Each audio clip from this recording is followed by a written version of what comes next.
کا مہینہ، عظمتوں کا سفینہ، زندگی کا قرینہ، روح مکہ مدینہ، آدمی کو بناتا ہے یہ انسان۔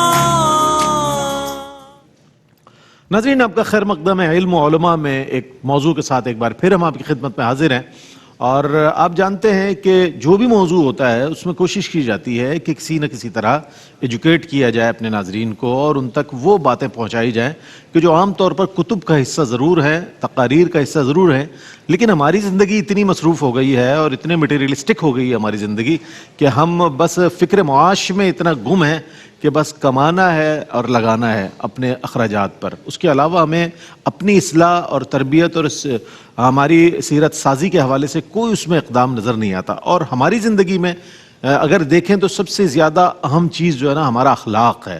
آج ہمارا جو موضوع ہے خوش اخلاقی ہے، کہ آیا خوش اخلاقی ہے کیا، یہ کتنا اثر انداز ہوتی ہے دوسروں پر، ہمارا تعارف کرانے میں اس کا کتنا رول ہے، اور معاشرے پر اس کے جو اثرات مرتب ہوتے ہیں۔ یہی ایک آپ کی ایک وصف ہے کہ جو آپ کو دوست بناتے تھے دوسرے کا، اور یہی اگر صحیح نہیں ہے تو دشمن بھی بنانے میں آپ دیر نہیں لگاتے۔ تو اس حوالے سے آج انشاءاللہ بات کریں گے۔ وَقُولُوا لِلنَّاسِ حُسْنًا، قرآن کریم نے واضح الفاظ میں کہہ دیا، فرما دیا کہ لوگوں سے اچھی طرح بات کرو۔ تو وہ کیا اچھا طریقہ ہے، یہ تو علماء حضرات ہی بتائیں گے انشاءاللہ۔ اس حوالے سے بات کریں گے علامہ مفتی محمد اکمل مدنی صاحب، ممتاز و معروف عالم دین اور رحمت سحر کا ابتدا سے حصہ، وہ ماشاءاللہ شخصیت کہ جو رحمت سحر میں تشریف فرما ہوتے ہیں تو ہمارا بھی دل باغ باغ ہو جاتا ہے، ناظرین بھی پوری دنیا کے دیکھنے کے لیے موجود ہوتے ہیں کہ قبلہ تشریف فرمائے۔ السلام علیکم ورحمۃ اللہ وبرکاتہ۔ وعلیکم السلام ورحمۃ اللہ۔ اور ماشاءاللہ علامہ لیاقت حسین اظہری صاحب کیا ہی شخصیت ہے ماشاءاللہ، ہماری خوش بختی کہ رحمت سحر میں میسر ہیں ہمیں، بہت خوبصورت کلام فرماتے ہیں، اور خاص طور پر جو قرآن کریم کے حوالہ جات پیش فرماتے ہیں آپ، تو ماشاءاللہ کیا ہی کہنا ہے۔ السلام علیکم ورحمۃ اللہ وعلیکم السلام ورحمۃ اللہ وبرکاتہ۔ رئیس بھائی، رحمت سحر تو ہے ہی مفتی اکمل صاحب مفتی کا ہے۔ صاحب، ہم تو مفتی صاحب کے ساتھ آگے بیٹھے ہیں، سب ماشاءاللہ ہم شروع بھی سے مفتی کر صاحب رہے کے ساتھ بیٹھ کر فخر محسوس کرتے ہیں، گلدستہ ہے یہ تو سب ماشاءاللہ، ہم یہ فخر بچے محسوس ہمارے، کرتے ہیں کہ کلیاں، یہ پھول سبحان اور اللہ، یہ باغبان، سبحان اللہ، سپہ ماشاء سالار۔ اللہ، ماشاء اللہ۔ اچھا، اور انہی واقعی مفتی صاحب کا ماشاءاللہ ایک اپنا ہی، اللہ تعالیٰ ان کا سایہ سلامت رکھے، علامہ حافظ اویس احمد صاحب، یعنی ہمارے جو نوجوان اسکالرز ہیں اس میں ایک بہترین شخصیت جو قرآن پر مکمل ماشاءاللہ خوبصورت گفتگو فرماتے ہیں، احادیث پر، تاریخ اسلام پر اور دیگر حوالوں سے جب جوابات دیتے ہیں تو حیران ہونے کی حد تک ہم سنتے ہیں کہ ماشاءاللہ اللہ نے علم و فضل سے، ظاہر ہے علامہ غلام رسول سعیدی صاحب رحمۃ اللہ علیہ کے ساتھ جس شخص نے وقت گزارا ہوگا اتنی بڑی شخصیت کے ساتھ، تو علم و فضل کا یہی عالم ہوگا۔ السلام علیکم وعلیکم السلام ورحمۃ اللہ۔ اور ہمارے ماشاءاللہ ثقلین رشید ہے، اور ہمارے علی شبیر ہے، تصدق رسول ہے، علی حیدر چوہان، ہمارے بڑے پسندیدہ ماشاءاللہ چاروں شناخہ، چاروں کا السلام علیکم ورحمۃ اللہ وبرکاتہ۔ اچھا حضرت، یہ فرمائیے گا میں ابتداً قبلہ مفتی صاحب کی خدمت میں کہ خوش اخلاقی کسے کہتے ہیں؟ یہ خوش اخلاق بندہ جو ہے لوگوں کے ساتھ میل جول اور اس کے ساتھ رکھ رکھاؤ کس انداز کا رکھتا ہے کہ وہ خوش اخلاق کہلاتا ہے؟ میں چاہوں گا اس پہ پہلے ارشاد فرمائیے۔ بسم اللہ الرحمن الرحیم۔ اولاً تو میں سب سے گزارش کرتا ہوں، ہمارے کو بچہ نعت خوان دانیال کچھ بیمار ہیں، اللہ تعالیٰ ان کو شفا کاملہ عطا فرمائے۔ میں سب سے گزارش کرتا ہوں کہ مبارک ساتھوں میں ان کے لیے بھی دعا کیجیے گا۔ دیکھیں، خوش معنی یہاں پر اچھا ہے، جب ہم کہتے ہیں خوش اخلاق، اچھا اخلاق یا اچھے اخلاق والا، اور اخلاق خلق کی جمع ہوتی ہے، خلق کہتے ہیں عادت کو، تو خوش اخلاق کا مطلب ہوگا وہ شخص جو اچھی عادات کا حامل ہے۔ لیکن اکثر یہ لفظ جو ہمارے ہیں یہ وہاں استعمال ہوتا ہے کہ جہاں کسی کے ساتھ ہم کوئی رویہ یا تعلق اچھے انداز سے قائم کرتے ہیں تو اس شخص کو خوش اخلاق کا نام دے دیا جاتا ہے۔ اس میں کبھی تو ٹوتھ پیسٹ کا اشتہار بنتا ہے، کوئی آدمی یہ بتیسی نکال لیتا ہے، ہم کہتے ہیں بڑا خوش اخلاق سیلز مین ہے، حالانکہ اس کے پیچھے اس کی چالیں ہوتی ہیں۔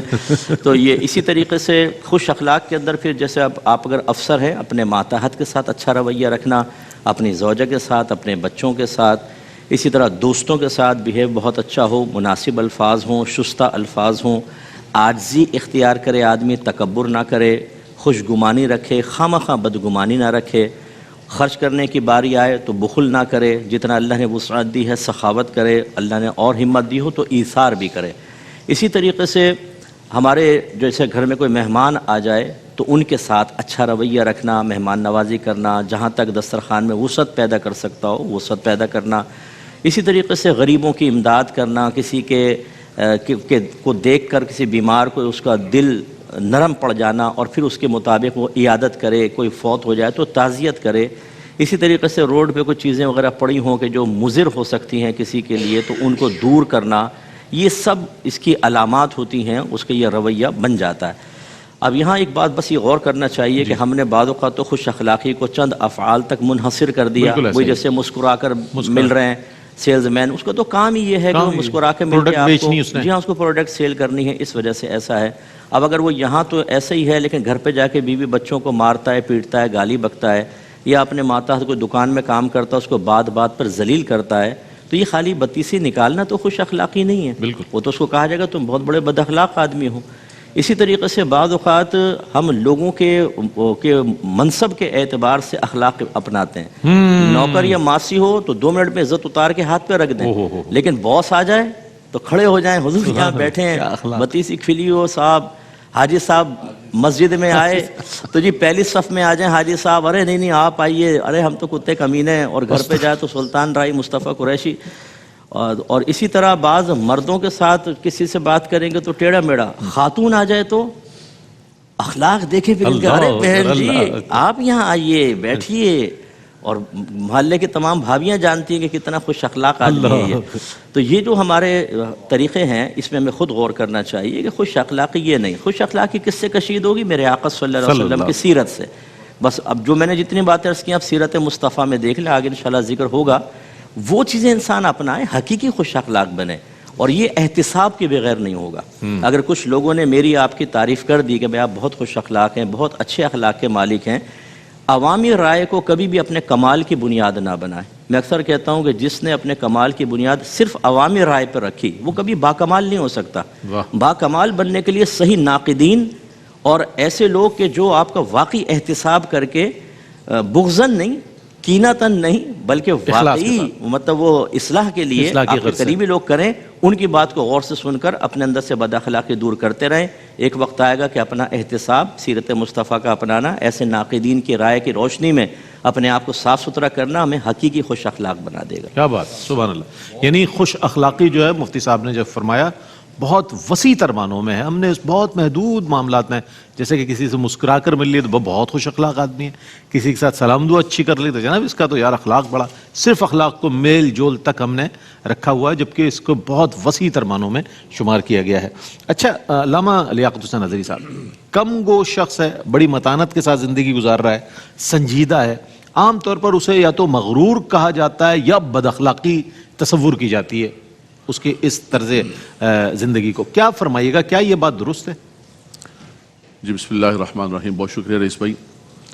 اصل میں جو اللہ تبارک و تعالیٰ نے انسان کو ایک بہت بڑی نعمت عطا فرمائی، وہ زبان عطا فرمائی اور قوت گویائی اور اسپیکنگ پاور عطا فرمائی. علمہ البیان کہہ کے رب تبارک و تعالیٰ نے اس نعمت کو ظاہر کیا. اور قبلہ علماء کرام بیٹھے ہوئے ہیں. ہمارے ہاں انسان جو دوسرے حیوانات سے ممتاز ہوتا ہے تو حیوان ناطق ہے، بے شک بولنے والا ہے، اس کے پاس نطق ہے. تو یقیناً یہ اللہ تبارک و تعالیٰ کی نعمتوں میں سے ایک بہت بڑی نعمت ہے. اس کو آپ یہ نہیں کہہ سکتے کہ مطلقاً خاموشی بہتر ہے. کبھی کبھی انسان کو بولنا پڑتا ہے، وہ بولتا ہے تو اس کے علم کا اظہار ہوتا ہے. وہ بولتا ہے تو اس کو پتہ چلتا ہے کہ اس کے اندر ہے کیا ہے، اس برتن کے اندر ہے کیا چیز ہے. یہ بولے بغیر پتہ نہیں چل سکتا. تو بولنا، زبان، یہ ایک بہت بڑی رب تبارک و تعالیٰ کی نعمت ہے. لیکن رہی بہت زیادہ فضول گوئی کرنا اور جہاں بولنے کا موقع نہیں ہے وہاں پر بھی بولنا، یہ انسان کو عیب دار کر دیتی ہے اور یہ انسان کے لیے نقصان دہ ہوتی ہے. اللہ کے نبی صلی اللہ علیہ وسلم نے ایک صحابی رسول نے عرض کیا، رسول اللہ مجھے نصیحت فرمائیے، تو حضور نے زبان کی طرف اشارہ کر کے فرمایا کہ اس پر کنٹرول رکھو. کہاں بولنا ہے، کتنا بولنا ہے. اچھا کچھ لوگوں کو لگتا ہے ایسا ہے کہ شاید وہ بہت زیادہ بول کے وہ کامیاب و کامران ہو جائے. ایسا ہی کہ یار میں زیادہ بولوں گا تو میں کامیاب و کامران ہو جاؤں گا لوگوں پر اس ماحول کے اندر. ایسا نہیں ہے. آپ کم بولیں لیکن نپات اللہ اور ستھرا بولیں اور مضبوط بولیں دلائل کے ساتھ، تو وہ آپ کا تھوڑا بھی جو ہے سونا چاندی تھوڑا سا ہوتا ہے لیکن اس کی قیمت بہت بڑی ہوتی ہے. کیا کہنے. آج کا تو تولہ جو ہے 3 لاکھ سے بھی اوپر کا ہو گیا ہے. دیکھیں گے تو وہ تھوڑا سا ہوگا، اتنا سا لگے گا. لیکن یہ اصل چیز ہے. تو یہ ایک اتنا بڑا، دیکھیں دین اسلام نے ہمیں بولنے کے لیے زبان عطا فرمائی آپ مطلق بھی یہ نہیں کہہ سکتے کہ بھئی خاموش ہو کے بیٹھے رہو، بولنا ہی نہیں ہے. بولیں گے تو پتہ چلے گا، بولیں گے تو نصیحت کریں گے، بالخصوص علماء بولیں گے تو ان کا علم جائے گا.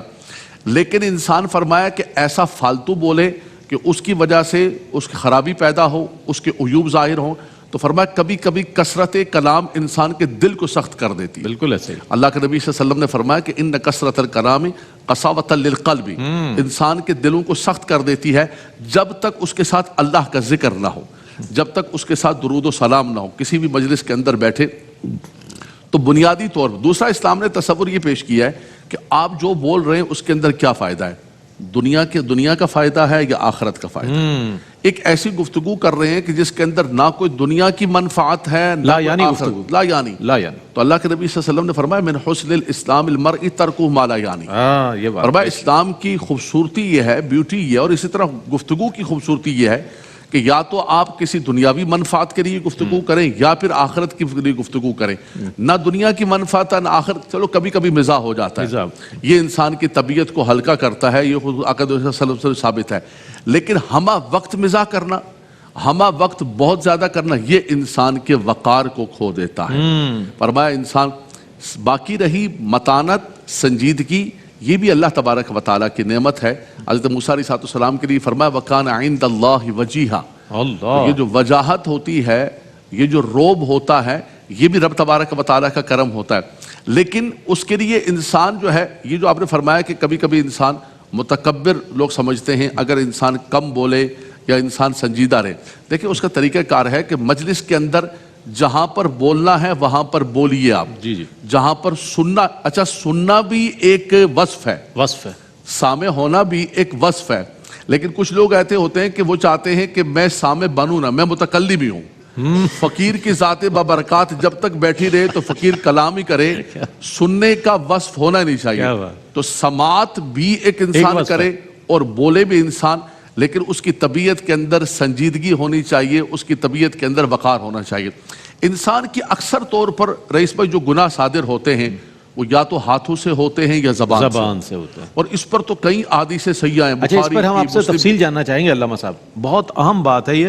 ہم یہ سمجھتے ہیں کہ گناہ جو ہے وہ شیطان میں ورغلاتا ہے، لیکن انسان خود بھی تو، اس کے جوارے بھی تو ظاہر اس کے اندر شامل ہوتے ہیں. اور وہ کون کون سی چیزیں علامہ صاحب بیان فرمائیں گے. ایک مختصر سا وقفے کے بعد لوٹتے ہیں، ہمارے ساتھ رہیے گا. جی ناظرین، آپ کا خیر مقدم ہے. آج علم و علماء میں بہت عمدہ موضوع خوش اخلاقی ہے، اور اس پر بہت اچھے انداز میں قبلہ مفتی محمد اکمل مدنی صاحب نے اس موضوع کو بہت اچھی طریقے سے ایسا کر دیا کہ ہمارے لیے بہت سے سوالات دستک دینے لگے ہیں کہ یہ بھی پوچھ لیا جائے، یہ بھی پوچھ لیا جائے. علامہ لیاقت صاحب اس بات پر کلام فرما رہے تھے کہ ہمارے زبان جو ہے نا اس سے بھی بہت سارے گناہ سرزد ہوتے ہیں، اور بہت زیادہ جو لوگ بولنے والے لوگ ہیں ان کے حوالے سے بھی آپ نے فرمایا. تو میں یہ دو شعر پیش کر دوں. دروازے کو دستک زندہ رکھتی ہے، دروازے کو دستک زندہ رکھتی ہے، جیسے دل کو دھک دھک زندہ رکھتی ہے. جیسے دل کو دھک دھک زندہ رکھتی ہے، جیسے ہی چپ ہوتے ہیں مر جاتے ہیں. جیسے ہی چپ ہوتے ہیں مر جاتے ہیں، کچھ لوگوں کو بک بک زندہ رکھتی ہے. جی فرمائیے. ربی بالکل نظم بھی ہوا، اس سے مراد فضول گوئی ہے. فضول گوئی کچھ لوگوں کو بک بک زندہ رکھتی. جی دیکھیں ہم گفتگو کر رہے تھے کہ بالکل سنجیدہ بھی نہیں ہونا چاہیے. ایسا ہوتا ہے کہ جیسے مثال کے طور پر علماء ہیں یا مشائخ ہیں، بڑی شخصیات ہیں، اگر وہ مجلس میں محفل میں بہت زیادہ سنجیدہ رہتے ہیں تو لوگوں کو جو ہے نا ایک وحشت طاری ہوتی ہے. آقا دو جہاں صلی اللہ علیہ وسلم کا مزاج مبارک بھی تھا کہ حضور صلی اللہ علیہ وسلم جو ہے وہ گھل مل جاتے تھے، اور ایسی مثالیں اور ایسی چیزیں دیتی تھی کہ لوگوں کے اندر ایک انس پیدا ہوتا ہے اور ایک محبت پیدا ہوتی ہے. اسی طرح اگر کوئی بندہ تھوڑا سنجیدہ بھی ہے تو آپ کسی کے بارے میں بدگمانی نہ کریں. شاید اس کی طبیعت خراب ہو، شاید اس کا مزاج ایسی صورتحال ہو، کسی ٹینشن کے اندر ہو، تو بالکل کسی کی سنجیدگی کو دیکھ کر آپ یہ بھی نہ کہیں کہ یار بڑا مغرور آدمی ہے، یار تو بالکل انکل سریا ہے، بالکل بات ہی نہیں کر رہا صحیح سے. بالکل ایسے بھی نہیں کرنا چاہیے. دوسری آخری دو جملے کہوں گا کہ اللہ کے نبی صلی اللہ علیہ وسلم نے فرمایا املک علیک لسانک، فرمایا اپنی زبان پر کنٹرول رکھو. فرمایا اکثر جو گناہوں کا صدور ہوتا ہے وہ زبان سے ہوتا ہے. فرمایا یہی زبان کا ایک جملہ ہے جو انسان کو اٹھا کر رب تبارک و تعالیٰ کا مقرب بنا دیتا ہے، اور یہی زبان کا ایک جملہ ہے جو انسان کو جہنم کی گہرائی کے اندر گرا دیتا ہے. اور خاص طور پر یہ نوجوان بچے بیٹھے ہوئے ہیں، بچوں کے اندر بیٹھے ہوتے ہیں تو ایسی باتیں کرتے ہیں. بچپن ہمارا یہ گرین ٹاؤن کے اندر گزرا آپ کے شاہ فیصل کے برابر میں، تو ہم لوگ رات کو بیٹھے ہوتے تھے تو اس میں وہ جو آپ کہہ رہے ہیں نا بک بک کرتا ہے، وہ ایک راجا ہوتا ہے. ہاں وہ شمع محفل ہوتا ہے. وہ شمع محفل اتنا بولتا ہے کہ آخر مجبور ایک بچہ کہتا ہے کہ ابے لپیٹ بے لپیٹ. اس کی اتنی لمبی ہوتی ہے جس کی کوئی انتہا نہیں. اچھا اس وقت تو بچپن ہوتا تھا، ہم بھی چلنگ کر رہے ہوتے تھے کہ یار یہ راجا ہے، یہ چل رہا ہے. بعد میں پتہ چلتا ہے کہ یہ سارے کے سارے کہانیاں جھوٹ ہوتی ہیں. اللہ کے نبی صلی اللہ علیہ وسلم نے فرمایا کہ جھوٹ کے اندر بھی، مذاق کے اندر بھی کبھی بھی جھوٹ نہیں بولنا. مذاق کے اندر بھی، مزاح کے اندر بھی. اللہ کے نبی صلی اللہ علیہ وسلم کے جتنے مزاح ہیں اس میں کبھی بھی کوئی غیر حقیقی بات نہیں ہے، حقیقت ہوتی ہے. تو فرمایا اگر کوئی انسان لوگوں کو ہنسانے کے لیے جھوٹ بولتا ہے، شمع محفل بنتا ہے، فرمایا وہ جہنم کی گہرائی کے اندر گرتا ہے. تو اسی لیے اللہ کے نبی صلی اللہ علیہ وسلم نے فرمایا کہ اپنی زبان اور اپنے ہاتھ، المسلم من سلم المسلمون من لسانہ و یدہ. فرمایا جس نے زبان کو حفاظت کر لی، اپنے زبان کو بچا لیا، فرمایا کہ میں اس کو گواہی دیتا ہوں کہ شرمگاہ اور زبان کی وہ حفاظت کر لے، میں گواہی اور ضمانت دیتا ہوں کہ وہ جنت کے اندر انشاءاللہ داخل ہو. سبحان اللہ. اب جو ہے نبی کریم علیہ الصلوۃ والسلام کی سیرت مبارکہ سے ہر زندگی کے پہلو میں، ہر زندگی کے گوشے میں ہمیں روشنی مل رہی ہے. اسی طرح حسن خلق کے حوالے سے اگر ہم جاننا چاہیں تو نبی کریم علیہ الصلوۃ والسلام کا جو رویہ تھا وہ کس انداز کا تھا، اور آپ کی سیرت مبارکہ سے ہمیں اس موضوع سے متعلق کیا روشنی مل رہی ہے؟ میں چاہوں گا علامہ حافظ اویس صاحب. بسم اللہ الرحمن الرحیم. آپ صلی اللہ علیہ وسلم کا جو لوگوں کے ساتھ رویہ ہے اور اخلاق ہے، بلکہ عموماً آپ صلی اللہ علیہ وسلم کی جتنی بھی سیرت ہے اس کا پہلا ماخذ تو خود قرآن پاک ہے. قرآن بتاتا ہے کہ حضور کیسے تھے، آپ کے اخلاق کیسے تھے، رویہ کیسا تھا. وَإِنَّكَ لَعَلَىٰ خُلُقٍ عَظِيمٍ، کہ آپ اخلاق عظیمہ پر فائز ہیں. بے شک فَبِمَا رَحْمَةٍ مِّنَ اللَّهِ لِنتَ لَهُمْ وَلَوْ كُنْتَ فَظًّا غَلِيظَ الْقَلْبِ لَانفَضُّوا مِنْ حَوْلِكَ. اے میرے چاند، آپ کے ارد گرد یہ جو ستاروں کا ایک جھرمٹ رہتا ہے، اس کی وجہ آپ کے اچھے اخلاق ہیں. بے شک آپ کی مسکراہٹ ہے، آپ کی نرمی ہے، نرم رویہ ہے، خوش گفتاری ہے، جس کی وجہ سے لوگ جوق در جوق آپ کے پاس آتے ہیں. کوئی آپ کی مسکراہٹ دیکھنے آتا ہے، کوئی آپ کا لہجہ سننے آتا ہے، کوئی آپ کو دیکھنے آتا ہے. یہ سب آپ کے اخلاق کا کمال ہے. بے شک. اور پھر خود آپ صلی اللہ علیہ وسلم کو قرآن کریم نے جو القاب دیے ہیں وہ بھی آپ صلی اللہ علیہ وسلم کے رویوں پر روشنی ڈالتے ہیں کہ اللہ پاک فرماتا ہے کہ وَبِالْمُؤْمِنِينَ رَؤُوفُ الرَّحِيمُ. مومنوں پہ بڑے مہربان تھے اور مومنوں پر بڑے رحم فرمانے والے تھے. تو رویوں میں نرمی، رافت اور اسی طرح رحم، یہ آپ صلی اللہ علیہ وسلم کا وہ خاصہ ہے، امتیاز ہے جو قرآن کریم خود بیان کرتا ہے. آپ صلی اللہ علیہ وسلم کے رویوں کو دیکھنے کے لیے، جو اس سے پہلے بھی گفتگو میں علماء کرام کی بہت ساری باتیں آ گئیں، اگر ہم رویوں کو 4 چیزوں میں تقسیم کریں. ایک تو دیکھیں بعض لوگوں کا رویہ ایسا ہوتا ہے کہ وہ خود پر ایک روب طاری کر کے رکھتے ہیں، لیکن وہ روب مصنوعی ہوتا ہے. اس مصنوعی روب میں یہ ہوتا ہے کہ وہ چاہتے ہیں کہ کوئی ان سے بات بھی نہ کر سکے، اور اس کو وہ اپنا فخر سمجھتے ہیں کہ دیکھیں کوئی مجھ سے بات بھی نہیں کر سکتا. ایک یہ مصنوعی روب جو ہے نا وہ انسان اپنے اوپر طاری کرتا ہے. اس کے مقابل جو ہے بعض لوگ بہت پولائٹ کہلاتے ہیں، بہت ڈاؤن ٹو ارتھ کہلاتے ہیں، لیکن وہ اتنے ڈاؤن ٹو ارتھ ہو جاتے ہیں کہ اپنا وقار ہی کھو دیتے ہیں. بالکل ایسے ہی. یہ دوسرا رویہ بالکل اس کے اپوزٹ آپ کو معاشرے میں نظر آئے گا.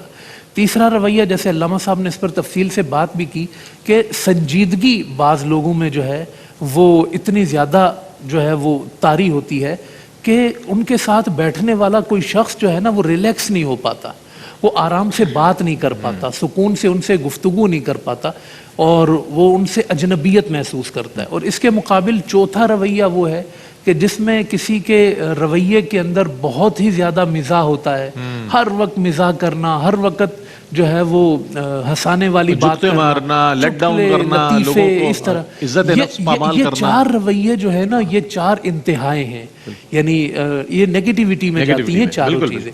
ان چاروں چیزوں کو سامنے رکھتے ہوئے آپ صلی اللہ علیہ وسلم کا جو آپ لوگوں کے ساتھ رویہ دیکھیں گے، میرے رب نے میرے کریم کو مصنوعی نہیں حقیقی روب عطا فرمایا. اور حقیقی روب کی پہچان یہ ہوتی ہے کہ ایک طرف وہ دلوں پہ اثر انداز بھی ہوتا ہے اور لوگوں کو دور نہیں کرتا، کھینچ کے اپنے پاس لاتا ہے۔ مصطفیٰ کا روب بھی تھا، مصطفیٰ کی اسی روب کے اندر رحمت تھی کہ غلام جوک در جوک اس روب کے باوجود کہیں اور جانا پسند ہی نہیں کرتے تھے، کہتے تھے ہمیں حضور کے ساتھ ہی رہنا ہے، حضور کے ساتھ۔ زید بن حارثہ کو ماں باپ لینے کے لیے آئے، کہا نہیں اسی روب والے آقا کے ساتھ رہنا ہے، اس بچے نے رہنا ہے۔ یہ ایک اس عمر میں کہ جب اتنی، لیکن حضور سے رغبت اور جو کیا کہنا، اور نہ ہی دوسری طرف کا وہ رویہ کہ جس میں ڈاؤن ٹو ارتھ، اگر حضور نرم ہیں تو اتنے بھی نرم نہیں کہ اس میں وقار کی کمی محسوس ہو رہی ہے، نہیں، آپ صلی اللہ علیہ وسلم پہ کیا سنجیدگی تاری، جس مقام پہ مسکرانا ہے مسکراتے تھے، جس مقام پہ سنجیدہ رہنا ہے سنجیدہ رہتے تھے، جس مقام پہ آپ کو جلال آنا ہے جلال میں ہوتے تھے، جس مقام پہ آپ کو کسی کو ٹوکنا ہے اس کو ٹوک دیا کرتے تھے۔ حضور کے اخلاق کا کمال یہ تھا کہ آپ کے اخلاق میں ہر چیز اپنی جگہ پر موجود تھی۔ آپ صلی اللہ علیہ درجہ کمال پر نظر آتی ہے، درجہ کمال پر۔ آپ صلی اللہ علیہ وسلم جب لوگوں سے ملتے تھے تو پورے چہرے کے ساتھ اور پورے سینے کے ساتھ ملتے تھے، ایسا نہیں کہ ہاتھ ادھر ہے اور چہرہ ادھر ہے، آپ چہرہ بھی سامنے ہوتا، ہاتھ بھی سامنے ہوتے۔ آپ صلی اللہ علیہ وسلم کے چہرے پہ اکثر مسکراہٹ رہتی، آپ صلی اللہ علیہ وسلم عموماً درگزر کرتے، آپ کسی کا عیب نہیں کھولتے تھے، آپ مجلس میں جگہ کشادہ کرتے تھے، آپ دائیں طرف سے شروع کیا کرتے تھے۔ ہر آدمی یہ سمجھتا تھا کہ مصطفیٰ سب سے زیادہ مجھ سے محبت کرتے ہیں۔ ایسے کریم آقا تھے کہ اگر کوئی عزت والا آتا تو عزت کی بلندی محسوس کرتا، چچا آتے تو بلندی محسوس کرتے، اگر کوئی غلام حضور کی بارگاہ میں آتا خود کو سردار محسوس کرتا۔ حضور چھوٹوں کو بھی عزت دیتے، ہر طبقے کو عزت دیتے۔ ایسا جامع اخلاق اللہ نے آپ کو عطا فرمایا تھا۔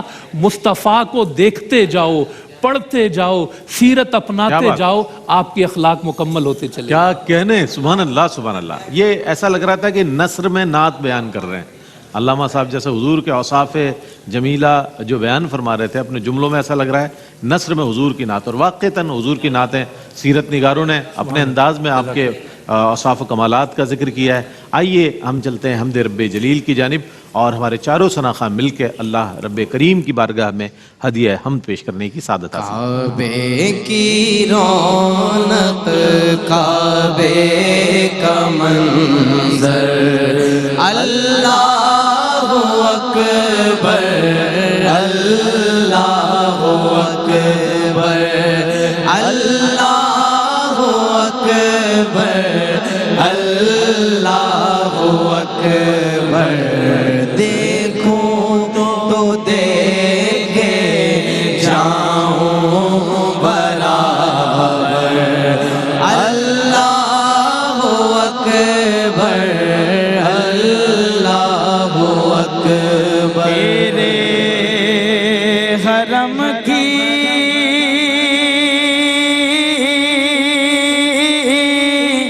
کیا بات مولا،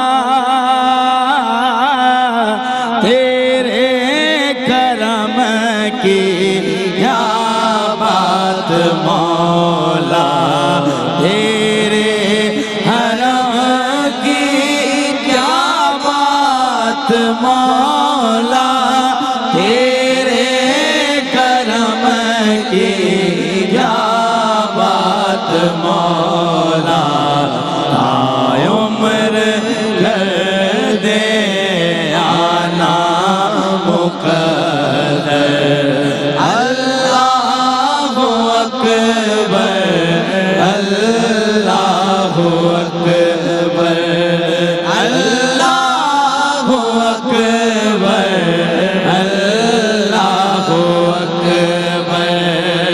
یہ جا ہے جنت سے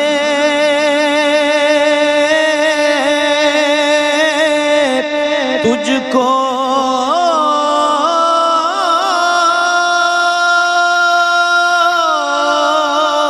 خدا نے چوما ہے، تجھ کو میرے مصطفیٰ نے چوما تجھ کو میرے مصطفیٰ نے، اے سنگ اسود تیرا مقدر، اللہ اکبر اللہ اکبر اللہ اکبر اللہ اکبر۔ خدا سے تر ہے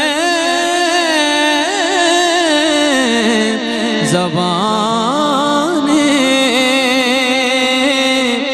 کانوں میں رس گھولتی ہیں اذانیں، حمد خدا سے تر گئے زبانیں، کانوں میں رس گھولتی ہیں اذانیں، بس ایک صدا رہی ہے برابر، اللہ اکبر اللہ اکبر۔ یاد آ گئی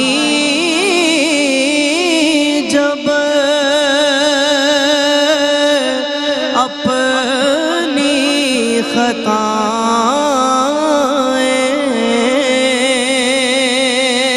یاد آ گئی جب اپنی خطائیں، اشکوں میں ڈھلنے لگی التجائیں، رویا میں رویا رویا غلاف کعبہ پکڑ کر،